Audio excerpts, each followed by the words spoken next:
Après un arc passionnant, dans la première saison de la série Loki, Sofia Di Martino est de retour dans la saison 2 pour notre plus grand bonheur. Sylvie, qui a tué celui qui demeure à la fin de la saison 1, vit maintenant après avoir brisé la chronologie sacrée du MCU sans savoir quelle sera sa prochaine étape pour la saison 2. Alors qu'elle vit et travaille dans un McDonald's de Broxton dans une chronologie ramifiée, la fin de l'épisode 2 nous amène à nous demander ce que Sylvie tient dans ses mains alors qu'elle est allongée sur sa voiture. Salut à tous et bienvenue sur House of Marvel pour une nouvelle vidéo. Aujourd'hui on va parler de la fin de l'épisode 2, de la saison 2 de Loki et de l'objet qu'elle tient dans ses mains. Mais avant de commencer, merci de liker la vidéo si elle vous plaît et de rejoindre notre communauté. Préparez le café. Installez-vous bien confortablement, je suis Julien et vous êtes sur House of Marvel. Attention, le reste de cette vidéo contient des spoilers pour Loki saison 2, épisode 2 et 1. La fin de l'épisode 2 de la saison 2 de Loki voit Sylvie s'engager à rester en Oklahoma en 1982, refusant l'offre de Loki et Mobius de venir les aider à résoudre les problèmes du TVA. Le variant de Loki est alors allongé sur le capot de son camion Ford bleu, elle s'y détend, tandis que son manager du McDonald's, Jack, vient voir l'Asgardienne lui demander si elle allait bien. Il s'éloigne ensuite, tandis que Sylvie lève les yeux et commence à manipuler un mystérieux appareil entre ses doigts.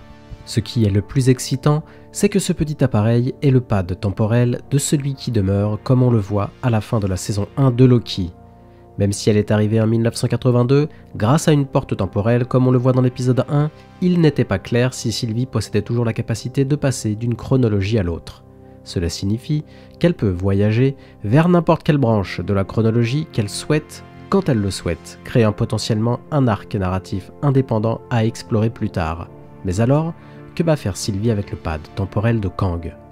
Alors qu'elle semble plus qu'heureuse de vivre ses journées à travailler chez McDo et avoir sa propre vie, ce petit détail du pad temporel pourrait potentiellement annoncer une aventure indépendante pour ce héros. Revoir Loki et Mobius ressemblait un peu à une confrontation avec la réalité pour elle, car elle essayait apparemment de mettre le meurtre de celui qui demeure derrière elle. Maintenant qu'elle sait qu'elle n'a pas arrangé les choses, mais qu'elle les a aggravées, peut-être que Sylvie, grâce au pad temporel, envisage une mission à travers le multivers. Plus tôt dans l'épisode 2, Sylvie et Loki partagent une conversation très tendue alors qu'elle dit au dieu de la malice qu'elle ne viendra pas avec eux, mais qu'elle tuera tout variant de Kang le Conquérant qui croisera son chemin. Le fait que Sylvie possède le pad pourrait très bien établir le but glorieux de Sylvie, le personnage voyageant potentiellement de chronologie en chronologie, éliminant autant de Kang que possible. Il avait déjà été annoncé que la saison 2 verrait son casting principal à la recherche de variants de Kang afin de cartographier et voir l'étendue de leur contrôle au fil du temps. Fin de citation. Ainsi, une vague de meurtres multiversels de la part de Sylvie pourrait être ce que cet indice indiquait. Quoi qu'il en soit, la possession du pad de celui qui demeure pourrait donner un avantage à Sylvie pour l'avenir.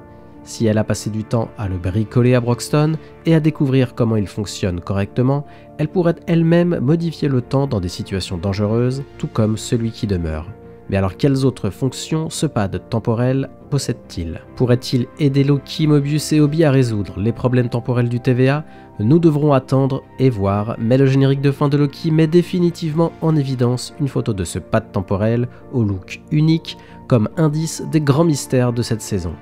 On n'a plus qu'à attendre pour le savoir car ce cliffhanger met en place les événements de Loki épisode 3. À vous de me donner votre avis maintenant, que pensez-vous de ce pad temporel et à quoi pourrait-il servir dans le futur? Faites-le moi savoir en commentaire et n'hésitez pas à me faire parvenir vos théories, j'adore les lire et en débattre avec vous. Et comme d'habitude, merci d'avoir regardé cette vidéo, si elle vous a plu, merci de la liker et de me donner votre avis en commentaire. Aussi pour ne pas louper mes prochaines vidéos, abonnez-vous et activez les notifications. À la prochaine sur House of Marvel.